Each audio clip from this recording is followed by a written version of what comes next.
Ew.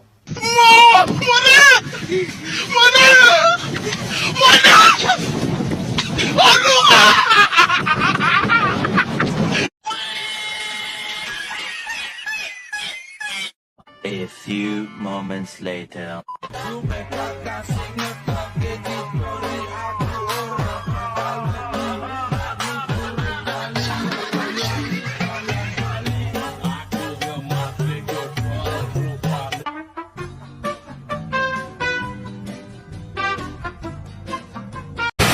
All crew stand by.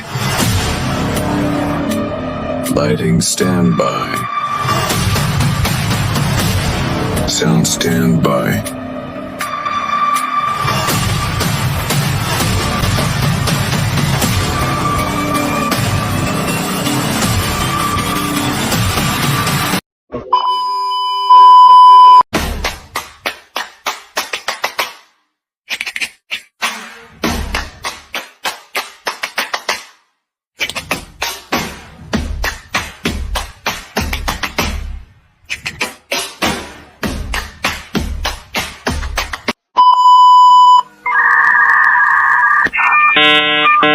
Halo semua teman-teman, selamat datang lagi nih di suara mahasiswa, tempat kita ngobrol santai tapi tetap mikir kritis.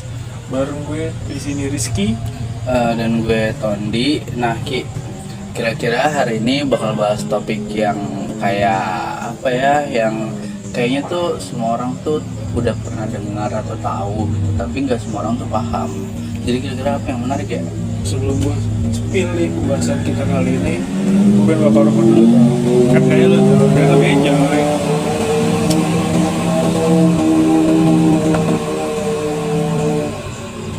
Nah, jadi Ton, judul kita kali ini tuh agak serius, tapi bakal kita bahas dengan santai aja, yaitu darurat krisis iklim, ancaman nyata atau cuma dibesar-besarkan. Wah, topik yang lumayan menarik sih, panas juga ya, kayak bumi sekarang. Ya, panas itu bukan cuma di luar ruangan, tapi juga di media sosial. Ada yang bilang nih, wah bumi itu udah darurat. Tapi ada juga yang bilang, alah biasa aja. Dari dulu juga cuaca berubah-ubah. Nah, pokoknya daripada debat di kolom komentar, mending kita bahas aja nih di sini. Bahasnya tapi tetap santai, tapi juga tetap pakai data-data nih yang udah kita siapin. Betul, apapun yang kita mau bahas di sini tuh harus pakai data. Kita mulai dulu nih dari yang paling basic. Emang itu krisis iklim itu apa sih? Gitu. Oke, jadi itu simpelnya kayak gini nih. Krisis iklim itu sebuah kondisi di mana suhu bumi itu makin naik karena banyaknya gas kayak karbon dioksida dan metana yang nyangkut di atmosfer. Terus gara-garanya ya ulah manusia juga. Betul sih, dari yang kecil kayak nyalain kendaraan tiap hari aja tuh sampai industri gede yang bakar batu bara terus. Dan data dari IPCC bilang suhu bumi tuh udah naik sekitar 1,2 derajat dibanding zaman dulu. Kedengarannya sih ya kecil, tapi efeknya ya lumayan parah tuh.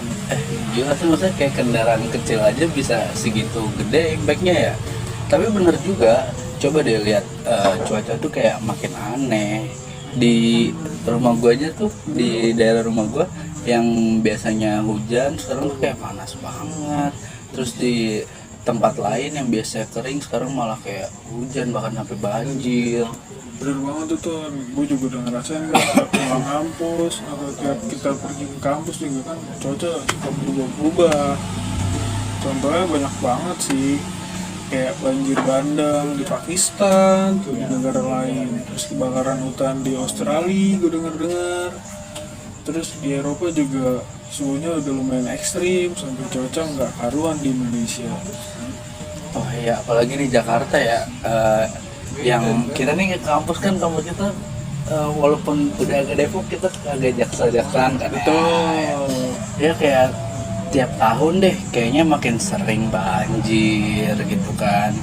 Bahkan BRIN aja bilang Jakarta Utara tuh bisa tenggelam sebagian di tahun 2050. Waduh, gimana dok? Jakarta Utara sih emang parah sih tuh menurut gua. Bisa udah gitu bisa-bisa nanti orang tuh nyebut Jakarta itu di kota Jakarta Laut. Tapi serius nih, ini bukti kalau efeknya udah nyata. Dan yang paling kena dampaknya ya masyarakat biasa, bukan pejabat lagi yang kantornya ya lo tau lah ber-AC. Iya juga sih, tapi kan ada juga yang bilang nih, bumi kan emang suka berubah-berubah bro, gitu. Dari dulu ada apa, juga ada zaman es, zaman yang panas, segala macem. Nah, kita bahas sisi itu tuh nanti. Sekarang tuh kita lihat dulu deh, kayak kenapa banyak orang yakin krisis iklim itu kayak real deal gitu, alias ancaman beneran gitu.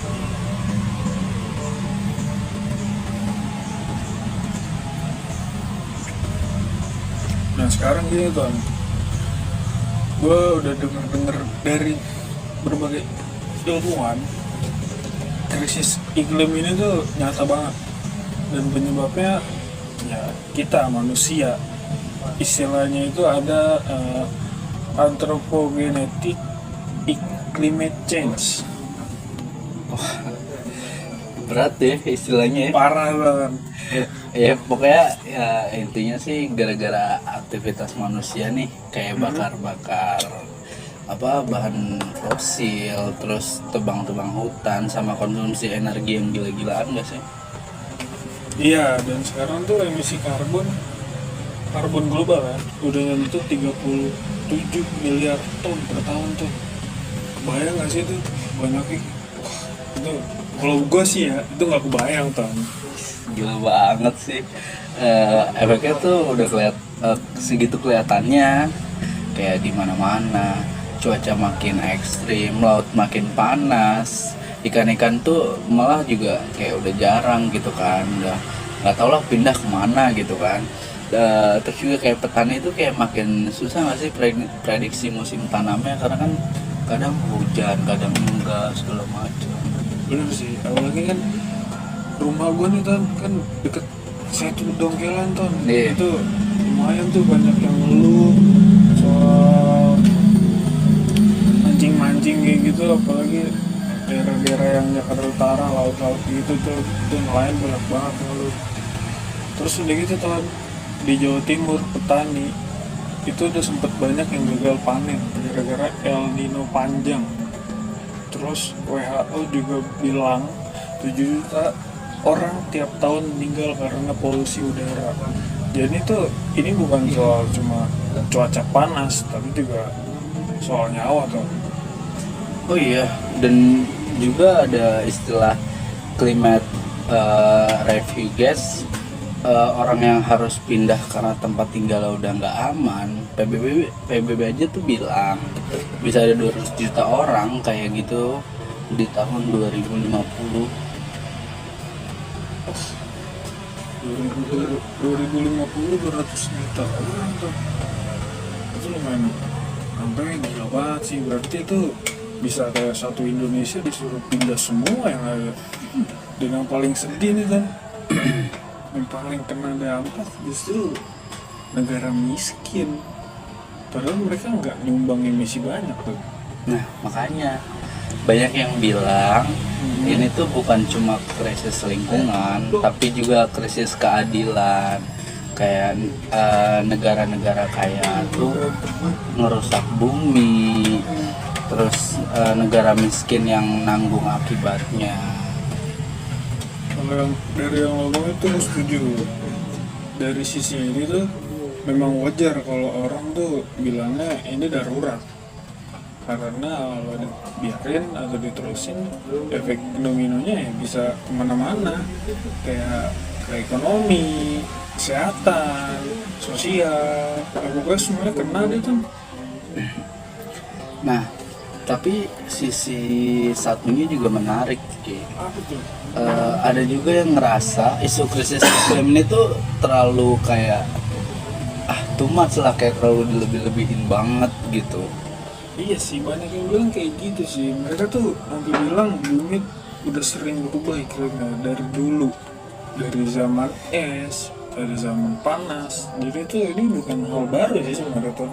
Dan katanya tuh banyak prediksi soal kiamat iklim ya, yang nggak kejadian gitu. Contohnya dulu tuh sempat dibilang es di kutub bakal hilang tahun 2020, tapi faktanya masih ada walaupun menipis. Gue dengar kalimatnya sih katanya kiamat iklim tuh serem juga ya.